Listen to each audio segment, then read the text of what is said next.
तो हेलो बच्चों, स्वागत है आपका एक नए से सीरीज में, कक्षा 10वीं का क्विक रिवीजन सीरीज जो बिहार बोर्ड के छात्रों के लिए है। तो ये सीरीज में हम डेली 10 मिनट का वीडियो अपलोड करेंगे, उसमें पूरा एक चैप्टर फिनिश रहेगा। सारे इंपॉर्टेंट कंसेप्ट क्वेश्चंस के साथ सारे फॉर्मूला एक जगह आपको इकट्ठे मिल जाएंगे और हम आने वाले 10 से 15 दिन में पूरा चैप्टर को खत्म कर देंगे। तो आगे बने रहिए 10 मिनट तक। तो हमारे सामने कुछ बेसिक संख्याओं का परिभाषा है जो हमें जानना बहुत जरूरी है। अभाज्य संख्या वैसा संख्या जो केवल एक से और खुद से कटे अभाज्य संख्या कहते हैं। 2, 11, 67 हम पूछ दे क्या 15? नहीं, 15 एक से कटेगा, 15 3 से भी कटेगा, 15 5 से भी कटेगा, 15 15 से भी कटेगा। तो क्या 15 एक अभाज्य संख्या है? नहीं है। अभाज्य संख्या किसको कहेंगे? जो केवल एक से और खुद से कटे। उदाहरण दे दिए हम 23, तो 23 केवल एक से और खुद से कटेगा, उसके अलावा 23 किसी के पहाड़ा में नहीं आता है। तो वैसी संख्या जो केवल एक से और खुद से कटे अभाज्य संख्या होता है। सम संख्या जो 2 से कट जाए, विषम संख्या जो 2 से ना कटे। अगला है परिमेय संख्या, वैसा संख्या जो बटा में रहे और बटा के नीचे में जीरो कभी ना हो। वैसा संख्या जो बटा में रहे तो 1/2 परिमेय संख्या है सर, बिल्कुल। 0/3 परिमेय संख्या है सर, बिल्कुल। 1/0 परिमेय संख्या है सर, नहीं। वैसी संख्या जो बटा में रहे पर नीचे जीरो ना हो तो ये परिमेय संख्या नहीं है। तो 5/6 परिमेय संख्या है। हाँ, कोई भी संख्या जो बटा में रहे और उसके नीचे जीरो ना हो सभी परिमेय संख्या होती है। वही परिमेय संख्या के एकदम उल्टा अपरिमेय संख्या, ये इंपॉर्टेंट है, एक सवाल फिक्स है इससे। अपरिमेय संख्या जो बटा में ना लिखा जा सके, सबसे इंपॉर्टेंट है इसका पहचानना। पहचानेंगे कैसे? पहचान जो रूट में हो और कितनों सॉल्व कर दे लेकिन रूट से बाहर ना निकले, पहला। दूसरा, जो दशमलव में अगर दिया है तो दशमलव उसका देखेंगे कि दशमलव के बाद न दोहराता है और न ही रुकता है, बढ़ते जाता है। इसका उदाहरण हम देख लेते हैं। जैसे 0.7 लिखा हुआ है, फिर डबल जीरो देकर 7, फिर ट्रिपल जीरो देकर 7, फिर 4 जीरो देकर 7, ऐसा करते करते अनंत तक जाता है। तो ये भी एक तरह के अपरिमेय संख्या है। बाकी एक क्वेश्चन हमारे सामने है जो इस 2024 में पूछा जा चुका है। 3/4 क्या ये अपरिमेय संख्या है? बिल्कुल नहीं, बटा में है, अपरिमेय संख्या नहीं हो सकता, बटा में कभी नहीं हो सकता है। 25 रूट तो दिख गया लेकिन 25 बाहर निकल जाता है बच्चों 5 के रूप में, ये भी अपरिमेय संख्या नहीं है। क्या सी नंबर है अपरिमेय संख्या? तो ऊपर में तो √2 है जो नहीं निकलेगा, लेकिन नीचे में जो √8 है इसको लिख सकते हैं √4 गुना √2। ऐसे समझिए, ऊपर नीचे दोनों में रूट था तो बड़ा सा रूट लेके 2/8 हो गया, ये काटा काटी खेल लिया तो हो गया 1/4 रूट के अंदर। ये बाहर निकल गया 1, ये बाहर निकल गया 2। तो ये तो सॉल्व होने करने पर रूट से बाहर निकल गया, लेकिन सॉल्व करने पर भी रूट से बाहर नहीं निकलना चाहिए, ये भी अपरिमेय संख्या नहीं है। बाकी √29 का तो वर्गमूल नहीं निकलता है तो ये नहीं निकल पाएगा, तो √29 हो गया अपरिमेय संख्या। तो चलिए इसका एक स्क्रीनशॉट ले लीजिए। हमारा 2 और क्वेश्चन दिया हुआ है, इसको देखिए। निम्न में कौन अभाज्य संख्या है? अभाज्य संख्या पहचानना है।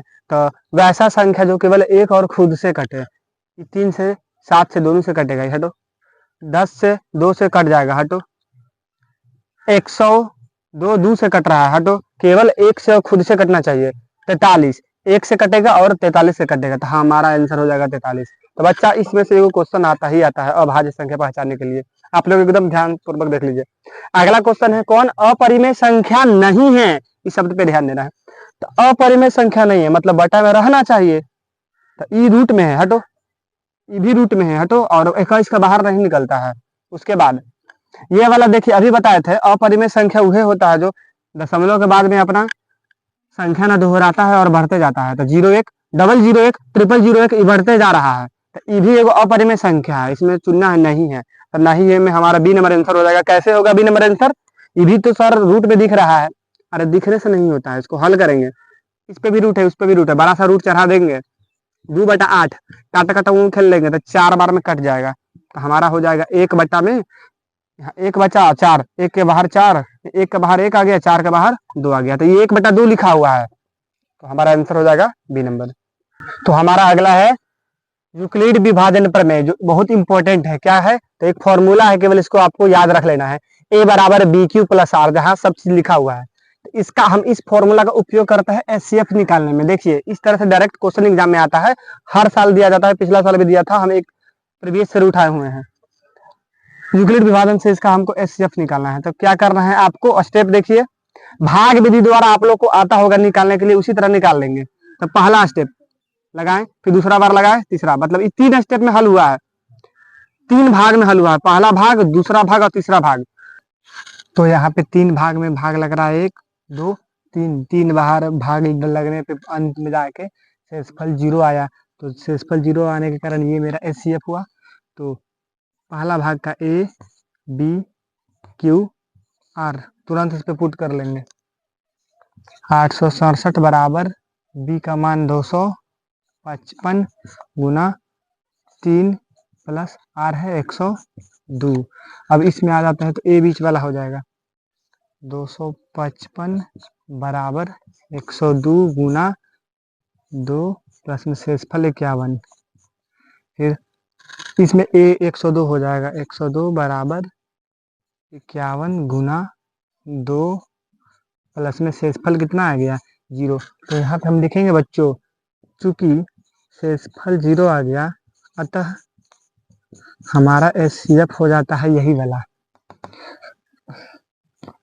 51। ये हमारा हुआ आंसर।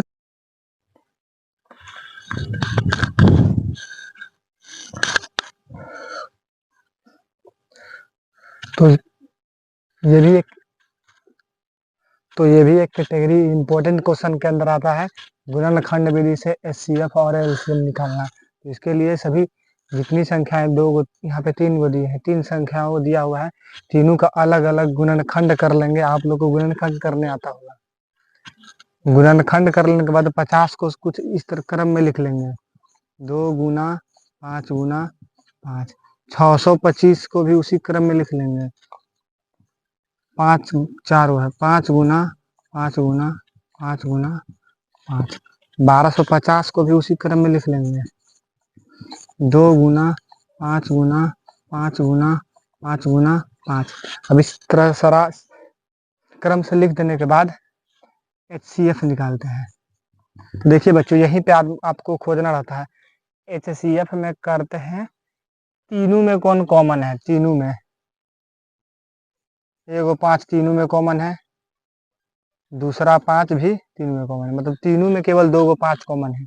तो 5 गुना 5 25 एचसीएफ आ गया।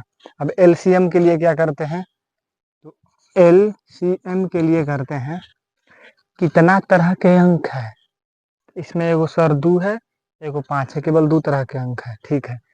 अब इस तीनों में से किस में 5 ज्यादा है, सारा 5 अलग कर लेंगे। तो नीचे वाला में ज्यादा है 4 गो, बीच वाला में भी 4 गो, दोनों में से कोनों में से एगो ले लेंगे। 1 2 3 4 गुना 2 किस में ज्यादा है, तो 2 है, दोनों में एक एक गो है, तो कोई भी एगो 2 ले लेंगे, सबको आपस में गुना कर देंगे। तो सबको गुना करेंगे तो हमारा आ जाएगा 1250 आंसर।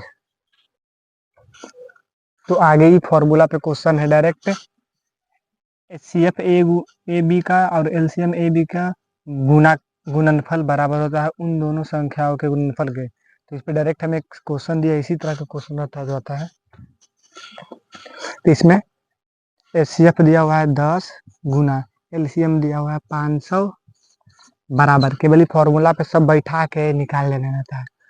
पहली संख्या कितना है 25 गुना दूसरी संख्या बी नहीं पता, बी का मान निकालना है, तो भाग में भेज देंगे, 10 गुना 500 बटा में 25 बराबर में बी। यहाँ पे बी का मान कितना आ जाएगा, डिवाइड करेंगे 50 2 बार में, मतलब 20 बार में कट गया, 20 को 2 से गुना कर देंगे, तो बी का मान आ जाएगा 20 दहा का 200 आंसर।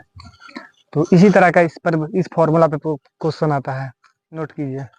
तो हमारा नेक्स्ट टाइप है, बिना भाग दिए पता करना कौन शांत है कौन अशांत है। शांत मतलब दशमलव के बाद में जाके कट जाए, कहीं पे रुक जाए। अशांत मतलब दशमलव के बाद में नहीं रुकता है, रिपीट करते जाता है। तो देखिए, बिना भाग दिए भी पता का लगा सकते हैं। पता लगाने के लिए नीचे वाला का गुणनखंड करते हैं, गुणनखंड में केवल 2 और 5 रहना चाहिए, जैसे 20 का गुणनखंड 10 बार में, 5 से 2 बार में, 2 से 1 बार में, मतलब इसका गुणनखंड किए तो केवल 5 और 2 है ना, तो इसको हम कहेंगे कि शांत है। इस तरह से दिखा के 2 बटा में 2 के पावर 2 गुना 5, ये शांत है।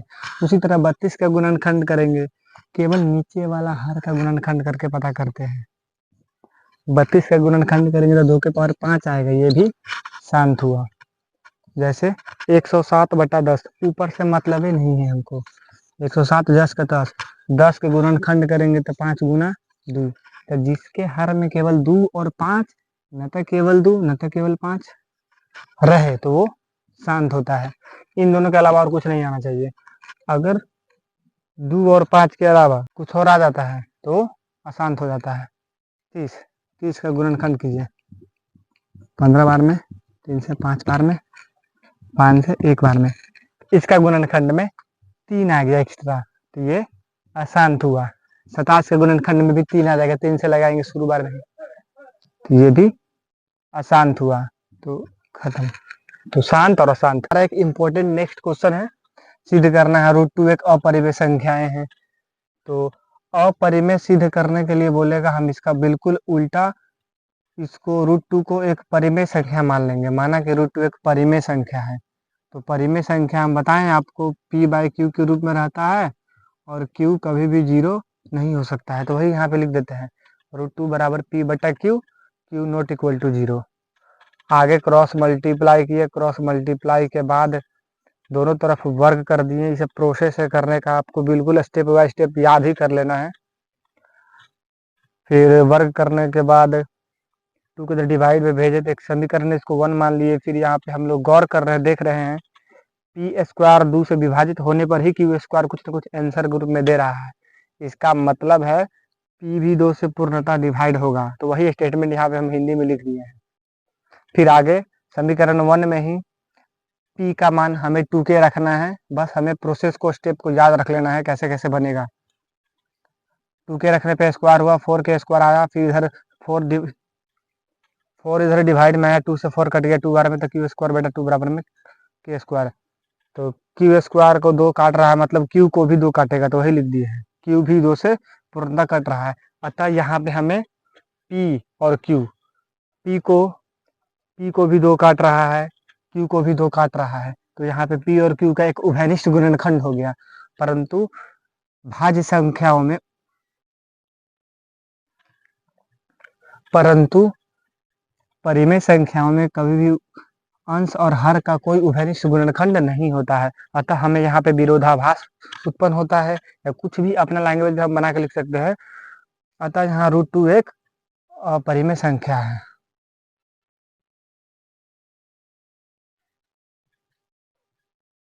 हमारा इस अध्याय का सबसे अंतिम चरण, अशांत दशमलव को परिमेय संख्याओं में बदलना, जो बहुत काफी महत्वपूर्ण है। इसे एग्जाम में ऑब्जेक्टिव के रूप में आता है या 2 नंबर में आता है। तो देखिए 2 नंबर को कुछ इस तरह से हल करेंगे। इसके कुल 2 टाइप बनते हैं, दोनों हम अच्छा से बताए हैं। देखिए ध्यान दीजिए, टाइप 1, अगर दशमलव के बाद में केवल रेकरिंग वाला अंक हो, 1 हो 2 हो फर्क नहीं पड़ता है, केवल रेकरिंग वाला एक अंक हो। दूसरा टाइप, दशमलव के बाद में एक रेकरिंग वाला अंक हो, एक बिना रेकरिंग वाला अंक हो। तो दोनों में अलग अलग, मतलब दोनों में अलग तरीके लगाएंगे। जैसे इसमें देखिए, इसको हम परिमेय संख्या में ले जाना है, इसको x मान लेंगे, x मान लेंगे, फिर दोनों तरफ दशमलव के बाद देखेंगे कितने अंक है, एक अंक है, एक अंक पे रेकरिंग है, तो एक पे 1 0, मतलब 10 से दोनों तरफ गुणा कर देंगे, तो दशमलव आगे खसक जाएगा, इधर 10x हो जाएगा। ऊपर वाले को समीकरण 1, नीचे वाले को समीकरण 2 कहकर समीकरण 2 से समीकरण 1 को हम घटा देंगे। तो इसमें से घटाने पे टोटल 11 आ गया, इसमें घटाने पे 9 आया, तो यहाँ पे x का मान आया 11/9। फिर टाइप 2 में चलते हैं। टाइप 2 में दशमलव के बाद में एगो बिना रेकरिंग के है, एगो रेकरिंग के है। तो पहले बिना रेकरिंग वाला को इधर लाने के लिए पहले तो इसको एकदम इसी की तरह x के रूप में मान लिए।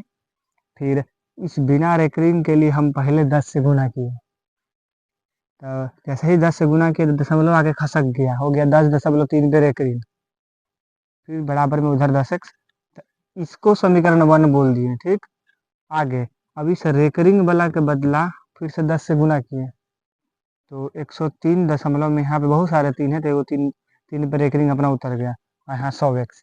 समीकरण 1 समीकरण 2 दोनों को घटा दिए, 2 में से समीकरण 1 को घटाने पे कुछ इस तरह का आया और इसको हल करने पे आया 93.90। यही हमारा 2 नंबर के लिए। अब इसको हम शॉर्ट में बताते हैं, आप नोट कीजिए। तो अगर यही सवाल ऑब्जेक्टिव में आ जाए तो क्या करेंगे? तो ऑब्जेक्टिव में आ जाएगा तो उतना लंबा विधि नहीं अपनाएंगे। देखिए टाइप 1 हम दशमलव और रेकरिंग भूल कर सीधा अंक उतार देंगे, फिर उसके बाद इसमें से घटा देंगे जिस पर जितना पे रेकरिंग नहीं रहे। एक पे रेकरिंग नहीं है, एक घटा दिए, फिर बटा के साइन देंगे। उसके बाद अब दशमलव के बाद में जितना पे रेकरिंग है उतना को 9, तो एगो पे रेकरिंग है तो एगो 9, इसको हल कर देंगे तो 11/9। यही अभी आंसर आया था, है ना। आगे इसमें इसको 10 का 10 अंक उतार दिए। अब दशमलव के बाद सॉरी मतलब बिना रेकरिंग वाला क्या लिखल है इसमें? 10 लिखल है, 10 पे रेकरिंग नहीं है तो घटा देंगे, बटा दशमलव के बाद रेकरिंग वाला क्या गो है? एगो, तो एगो 9। अब बिना रेकरिंग वाला भी है इसमें दशमलव के बाद तो क्या गो? एगो, तो उसके लिए हम 0 देते हैं। हल कीजिए तो हो जाएगा 93 या बटा में 90 आंसर। हम आशा करते होंगे आप लोगों को ये क्लास बहुत बढ़िया लगा होगा। अच्छा लगा होगा तो कमेंट कीजिएगा और अपने मित्रों में भी शेयर कीजिएगा। तो आप लोगों को हैप्पी न्यू ईयर। टाइम देखिए कितना हो रहा है। तो मिलते हैं, टाटा बाय बाय।